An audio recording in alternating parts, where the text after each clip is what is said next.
భారతదేశంలో దేశం మొత్తం మీద జరిగినటువంటి ఎన్నికల్లో వచ్చిన ఓట్ల శాతం 5వ పెద్ద party YSR Congress party.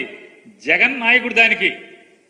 Bharatiya Janata party, Congress party, Trinamool Congress ఇట్లాంటి అన్ని పార్టీలతో మొత్తం తెలుగుదేశంతో సహా పోల్చుకుంటే అత్యధిక పెద్ద పార్టీ, తెలుగుదేశం కన్నా కూడా పెద్ద పార్టీ ఓట్ల శాతం వచ్చిన దాంట్లో సీట్లు తగ్గచ్చు. ఎందుకని 25 మందిని కలిసి చేసుకొచ్చే తగ్గచ్చు, ఏముంది పెద్ద. సింగిల్ గానే ఫైట్ చేసి వైఎస్ఆర్ కాంగ్రెస్ ఫ్యాన్ గుర్తుకు వచ్చినటువంటి ఓటు 5వ పెద్ద స్థానం ఓట్ల శాతం వచ్చింది. జగన్ తగ్గిది. మీరు 19 మాసాలు లోపల ఉంచితేనే తగ్గనోడు, జైల్లో మగ్గదీస్తేనే తగ్గనోడు, తప్పుడు కేసులు పెట్టి మీకు భయపడతాండి. ఏంటి మీకు భయపడేది? ఎవరు భయపడేది? కొంతమంది జంపింగ్ జాపాంగాళ్ళు ఉంటారు, ఇడుదోక అడుదోక. అట్లాంటి వాళ్ళు ఏమన్నా భయపడాలి మీకు?